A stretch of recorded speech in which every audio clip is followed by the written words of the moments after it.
A Carrion Death, Introducing Detective Kubu, by Michael Stanley. Narrated by Simon Prebble.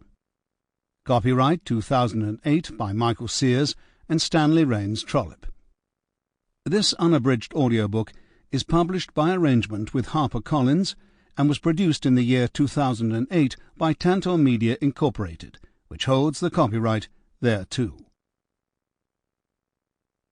Forward. Botswana is a country of breathtaking variety, from the semi-desert of the Kalahari to the lush waterways of the Okavango and the riverine forests of the Chobe. The people, too, are diverse. The Bushmen, or Basawa, or San, eke a living from the arid areas by skill and knowledge, and have been doing so for over 20,000 years. The Botswana people constitute more than half the population, and speak Setswana, regarded as the national language, although English is the official language. The country was granted independence from Britain in 1966, and has enjoyed a stable and peaceful democracy for 40 years, despite unrest in all its neighbours. This is not to say that tensions are absent between race groups and cultures, nor that 21st century technologies have overwhelmed ingrained superstitions, beliefs, and prejudices. In which country is that not true? The people are friendly, believe in courtesy, and in dignified traditional ways. In the early 1960s, the country had a subsistence economy, but after independence, the economy grew as a result of beef exports and mineral discoveries. The stability and natural wonders attracted tourists from abroad, and the economy began to improve. But it was the development of fabulously rich diamond mines in the 1970s and early 1980s that propelled the country onto a rapid growth path, sometimes in conflict with traditional values and beliefs. These mines are run by Botswana, a joint venture between the government and the international De Beers diamond giant. Diamond miners and traders have their own agendas throughout Africa, and Botswana is no exception. We have invented a conglomerate, the Botswana Cattle and Mining Company, privately owned and ubiquitous in the south of the country, and have used it as a pivot for the financial tensions of the story. Such companies and their impacts are common elsewhere in Africa, but perhaps fortunately not in Botswana. Botswana has a dedicated and efficient police force, and a judicial system that believes in punishment as well as rehabilitation. The Criminal Investigation Department is based in the capital, Gaborone. Its offices are in a newer area of the city to the west, between the reservoir and a small group of hills erupting from the plains. From one of these offices, Assistant Superintendent David Kubu Bengu would look out at Kigali Hill. Part 1. A Carrion Death. A carrion death within whose empty eye there is a written scroll. Shakespeare, The Merchant of Venice, Act 2, Scene 7. March. Chapter 1. The hyena moved off when the men shouted. It stood about 50 yards away, watching them with its head low between powerful shoulders, wary, not fearful, waiting for its chance to retake the field. The men stood in silence, staring at what the hyena had been eating. Yellowed bones pierced through areas of sinew and desiccated skin. The head, separated from the spine, lay about a yard away. Remnants of skin on the upper face stretched in a death mask over the skull and pulled at the scalp. The lower part of the face had been torn away, and the back of the skull was smashed by jaws hungry for the brains. The eye sockets were empty, save for dried blood. One of the vultures had already had a turn. Snapped ribs lay scattered, but the backbone and pelvis were intact.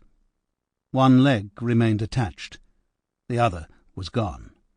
The lower half of one arm was missing. The other, freshly crunched by the hyena, lay a short distance away. There was a cloying smell of carrion, unpleasant but not unbearable.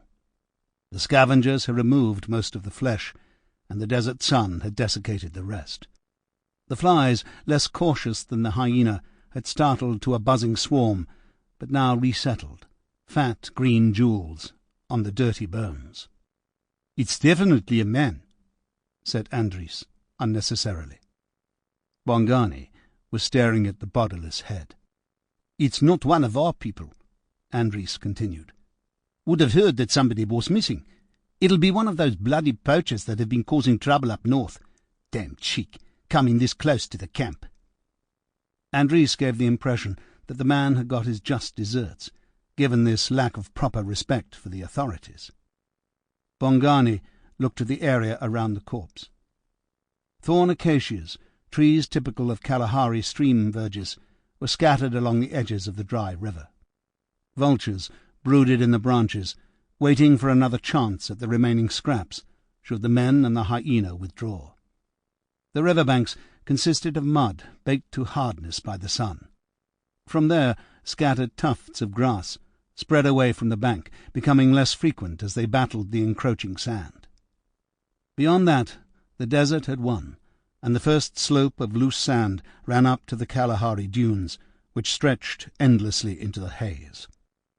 The two men stood under one of the trees, its canopy cutting off the heat, its roots sucking moisture from the subterranean water. The body sprawled on the edge of a mess of twigs, leaves and branches that had fallen to the ground over the years.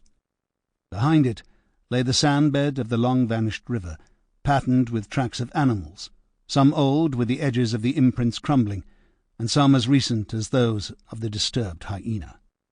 Bongani spoke for the first time since they had spotted the vultures circling.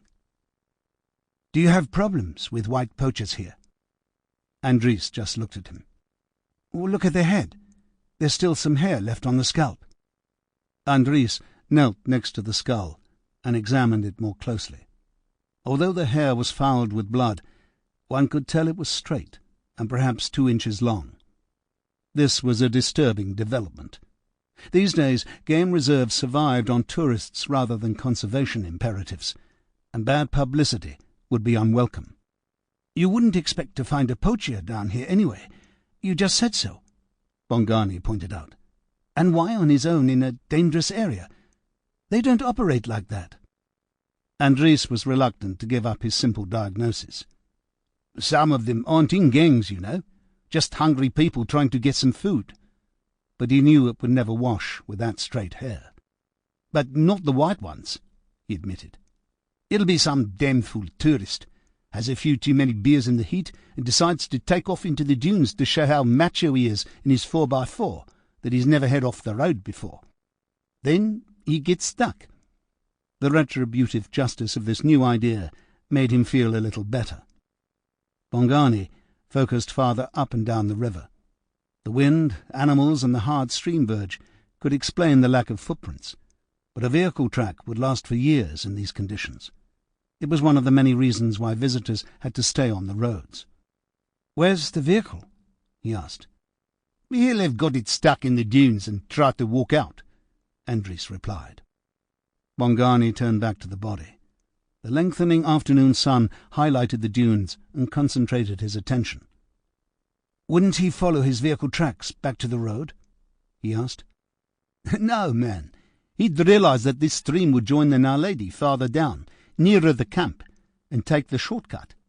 You'd be 3 miles at least from the road up there," said Andries, waving vaguely upstream, "and you'd be climbing up and down through the dunes all the way." Bongani grimaced and turned to stare at Andries. "So let's see. Your tourist has too much to drink and sets off into the dunes, probably in an unsuitable vehicle, by himself, since no one reports him missing. He gets stuck, and then he has enough knowledge of the local geography to realize that following the watercourse will be the easy way back to camp. However, he doesn't realize how much dangerous game he may encounter in the river. And by the way, he is working on his suntan at the same time because he sets off naked." Andries looked down. "What makes you think he was naked?" he asked, ignoring the rest. "Well, do you see any cloth scraps? The animal wouldn't eat them, certainly not with bone and bits of sinew left. And what about shoes? Animals won't eat those either." Bongani continued to watch the changing light on the sand dunes, while Andries silently digested this new challenge. "Let's take a look up on those dunes," Bongani said at last. "Maybe he came from up there. Let's go round the sides of the tree, though. I don't want to disturb the area between the body and the dunes." Something in the way the sand looked struck him as not quite right. For once, Andries didn't argue. They clambered up until they could see beyond the crest of the dune above the stream bed. 2 sets of tyre tracks stretched away from the river, the fat shoe tracks of vehicles designed for the desert. The tracks came toward the dune and then stopped abruptly, as though the vehicles had been lifted into the sky. "Oh, shit," said Andries. "It drove out here and then went back. It was 1 vehicle, not 2. "Yes," Bongani agreed. "And they had to turn around on this dune when they saw that they'd come to the river. They smoothed the area where they turned so that you couldn't see the tracks from the riverbed." They walked together toward the spot where the tracks disappeared. Once there, they had no further doubts. There were boot prints aplenty, and close up they could see the sweep marks on the sand that the wind had not fully erased. Whoever had been there had been careful to use the hard ground and debris from the trees to hide their progress into the river course. They knew what they were doing, these people, whoever they were. Bongani had grudging respect in his voice. They wanted that body destroyed, and they knew that that was more likely to happen along one of the river courses than in the relatively dead dunes. And they left it naked, because that way nothing would remain to show it was human. In another day or so they would have had what they wanted. And in case by bad luck the remains were found, they took care to hide the tracks, which might be visible from the river. Your tourist, or whatever he was murdered, Andries. I think we have a big problem." Andries nodded. "We can get the camera from the truck and take some pictures. We'd better get the tarpaulin to cover the remains, and we'll have to wait here until we get some men to keep guard. They'll have to spend the night here. We won't get the police out until tomorrow morning." Sitting in the sand with Bongani and a corpse for several hours was the last thing Andries felt like doing. But there was no choice. The hyena was still waiting. It had moved much closer when they climbed into the dunes. Chapter 2. Assistant Superintendent Kubu Bengu of the Botswana Police hoisted his not inconsiderable bulk onto the front seat of the police Land Rover and settled himself for the long drive. This involved selecting a CD of one of his favourite operas with a baritone part. He fancied that he had a reasonable voice and sang with gusto, but restricted this to periods, of which there were plenty, when he was on his own. Most of his friends were not opera lovers, and the others knew him too well to be polite. After selecting Mozart's Magic Flute, he would sing Papageno. He checked that he had enough fuel and drinking water for emergencies, and pulled on to the main road. It would take him 4 hours to get to Dale's camp, the bush resort near where the body had been found, on the verge of the central Kalahari game reserve. 2 hours later, Kubu ejected the CD, satisfied with his singing. He had modestly given himself only 2 encores of the birdcatcher aria. The opera helped him to remain patient on the congested road from Gaborone to Molepo-Lole. One had to be aware of so much. Pedestrians who insisted on playing chicken with oncoming vehicles, real chickens that foraged for food in the road, and, of course, the other vehicles, the drivers of which claimed right-of-way over all others.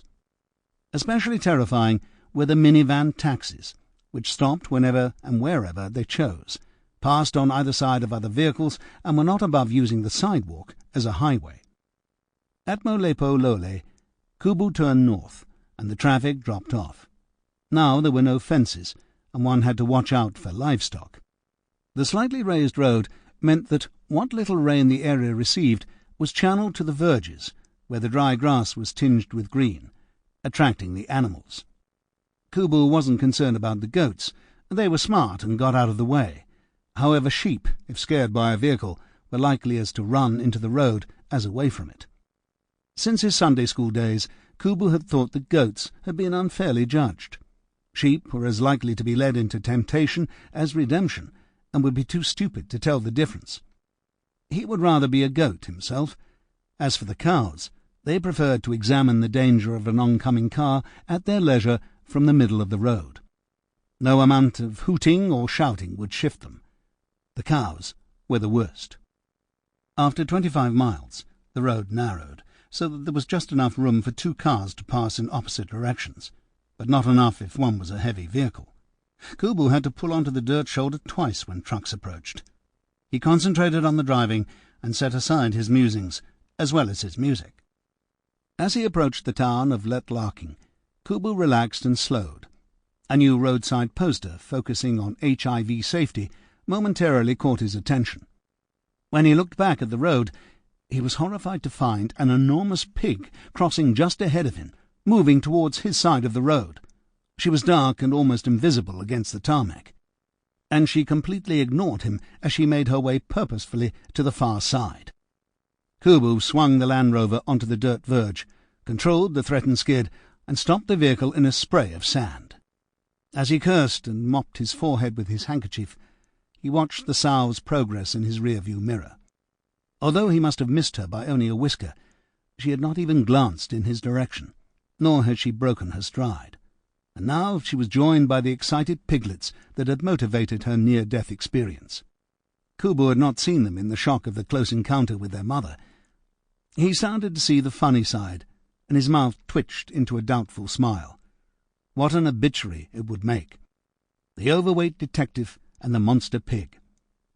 As he watched the huge creature waddle with her brood into the thorn bushes, he promised himself that he would take his diets more seriously in the future. Then he started to chuckle. After the Letlarking road became a track and there were no other vehicles, Kubu drove on through the endless grass and thorn scrub of the Kalahari. There is something special about this land, he thought, its desolation, its vastness, its emptiness, a hard land that plays havoc with people who are not self-sufficient, but reluctantly give up secret prizes to those who understand it. Just look at the Bushmen, amazing small people with the ability to survive in this harshest of environments. Hunter-gatherers who had lived in southern Africa for more than 20,000 years. Over the centuries they had been squeezed both by blacks and whites, the former moving south from Central Africa and the latter moving north from the Cape of Good Hope. And the ambivalence remained.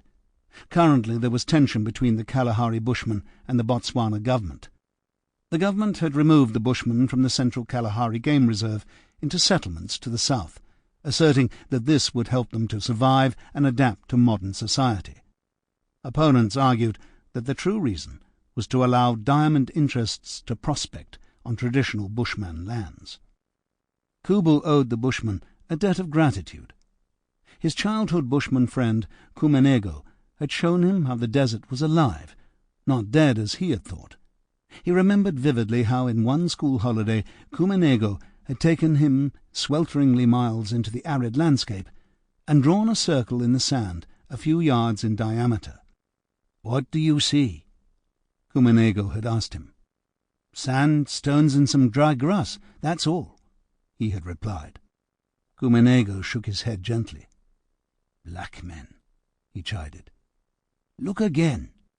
I see sand and stones, some small and others a little bigger, also some dry grass." An hour later, the world had changed for Kubu. Kumenego had shown him how to look beyond the obvious, how to explore below the surface, to notice what no one else would see. In that small circle thrived a teeming world. Ants, plants that looked like stones, lithops, he found out later, beetles and spiders. He loved the lithops, desert plants cunningly disguised as rocks, almost impossible to distinguish from the real things.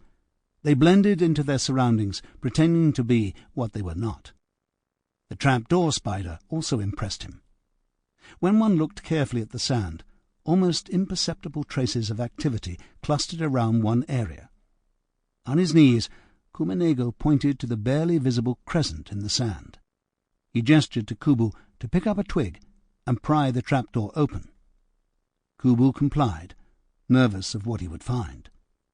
The open trapdoor revealed a tunnel, the size and length of a pencil, made from grains of sand and some substance holding them together. Kumenego tapped the tube. a small white spider scurried out and stopped on the hot sand. "This spider," Kumanego whispered, "knows the desert. He digs a hole and makes walls of sand with his web. He makes his home under the sand where it is not so hot. He listens and listens, and when he hears footsteps on the sand, he opens the door, jumps out and catches his meal, and brings it back to his home, appearing and disappearing before the insect knows what is happening. Very clever spider. You don't know that he is there, but he's very dangerous." Kubu thought that the spider and the lithops survived in the same way, avoiding attention by blending into the background. It was the experience of seeing so much when there was so little to see that had the greatest impact. Kumanego had taught him to open his eyes and see what was in front of him. "Black people don't see," Kumanego had said. "White people don't want to." Kubu returned home that afternoon and vowed he would never be blind again. From that day, Kubu had trained himself to be observant, to see what others did not, and to look beyond the obvious. Kubu was startled out of his reverie by a stretch of corrugation on the road. He owed much to Kumanego. He hadn't seen him for several years. He should check up on him, Kubu thought, especially with all the problems between the government and the Bushman people. Kubu sighed. Why couldn't people respect each other? Why did they need to be at each other's throats so much of the time? Kubu continued along the hot sandy road, leaving a cloud of dust in the still air. He was lucky there wasn't a car in front of him. He wondered about the reason for his trip. A ranger and a researcher had found the body of what they thought was a white man being eaten by a hyena. It puzzled him that there were no missing person reports for a white man, only the usual few for black men who probably had gone to South Africa in the forlorn hope of making their fortunes. They had also mentioned tire tracks. Perhaps the labs could match tread patterns, but it was a long shot. The wind did unpredictable things with sand. An hour later, Kubu drove up to the entrance to Dale's camp. Next to the wooden welcome sign, with the letters burned into it, there was a galvanized steel gate hanging over a cattle grid. He stopped the vehicle. There were no bird calls, just the persistent trills of cicadas in the oppressive air. Kubu found himself oddly reluctant to open the gate. The bush beyond looked no different, and yet it had an unwelcoming feel, a feel of unpleasant secrets to be revealed, only at a cost. Kubu lingered a few moments with this feeling. He had learned to trust hunches. Then he shrugged and opened the gate. He pulled through, stopped to close the gate behind him, and drove to the reception area. 3 uniformed attendants with huge smiles ran up to open his door and help him with his luggage. They were surprised to find that he was not a white man. Kubu waved them aside and told them he could handle his own overnight belongings. "Yes, sir," they said, all smiles, but disappointed they were not going to get a tip. A few minutes later, Kubu stood inside a thatched area with horns of kudu and eland on the walls, and a huge elephant skull standing in the corner. Soapstone animal carvings clustered on the floor and tables. He paused under one of the ceiling fans that laboured to cool things off, and sighed with pleasure. He looked around, noticing that the dining area was under the thatch, but open to the outside, where there were reclining chairs around the pool. Kubu recovered momentum and walked to the desk, made from a thick piece of mopane wood, skirted with bamboo. The designer African bush look, he thought. "I'm Assistant Superintendent Bengu," Kubu told the reception. She had the beautiful features of the Bayai tribe of the Okavango Delta. "I was notified a body had been found near here." "We are expecting you, sir. You will stay one night with us. You have tent number 28. It's the last one on the right. It has a good view of the water hole." Thank you. Please, could you arrange to have 2 large steelworks sent to the tent, with ginger beer, not ginger ale, and extra ice in a bucket? I'm going to have a quick shower before lunch. What time is lunch, by the way? 12 to 2 o'clock. The waiter will bring the drinks right away.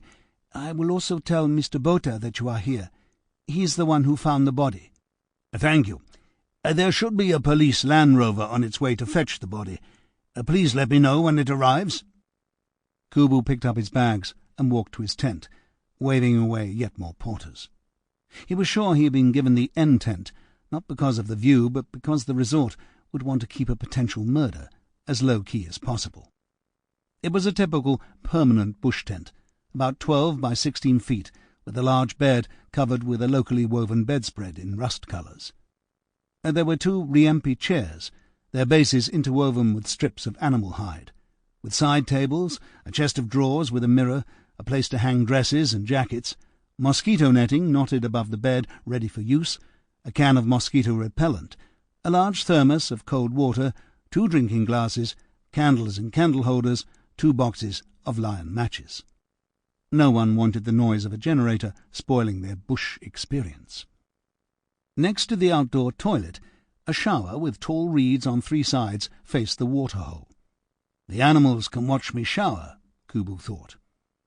The tent opened onto a wooden platform with a rail made from a thick mopani branch. 2 easy chairs framed a small table with mosquito coils ready to be lit. The receptionist was right. The view was spectacular. The waterhole lay not 100 yards away, artificially fed, he was sure. Thick reeds flourished on one side, as well as trees and bushes. No grass grew for 20 or 30 yards from the water. It had been eaten and trodden into oblivion by all the animals. Several zebra cautiously moved to the water, and 3 young giraffes loitered in the background, each wanting to avoid being the first to approach the potential dangers of a waterhole. In the heat of the day, few birds were active.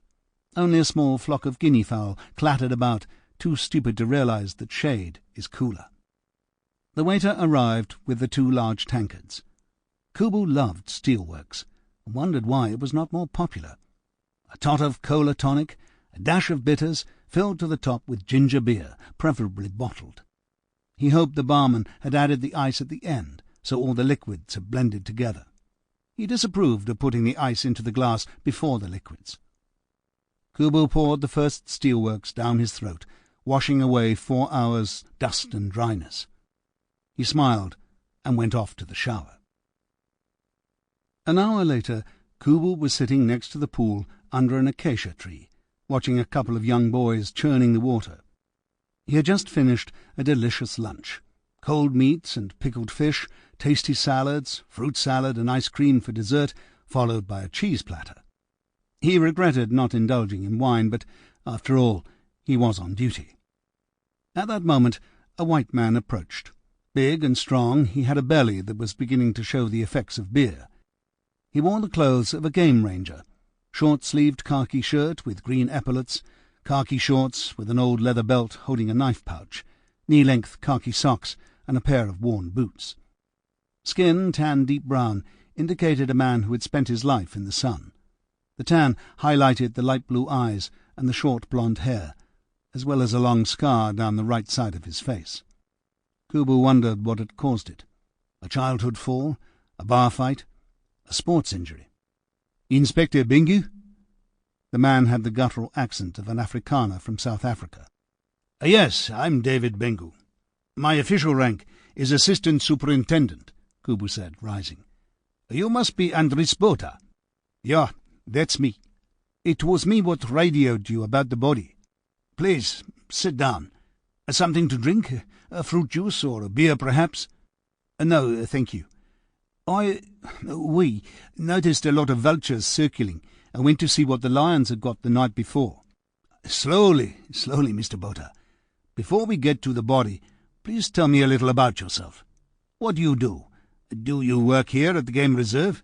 How long have you been in Botswana? The usual background stuff." Kubu took a small pad out of his briefcase, clicked his ballpoint, and waited. "Yeah, fine. I was born in the Northern Cape on a farm between Hotazel and Olifantshoek. I was always interested in animals. We had cattle, but it was a hard life for my father. So many droughts and bad years. Eventually he got a job in Bechuanaland with the Bechuanaland Cattle and Meat Company, and now the Botswana Cattle and Mining Company, of course, BCMC. Kept the letters the same. He was a good farmer and was in charge of their cattle herds. I was still young, so they sent me to board. Sample complete. Ready to continue?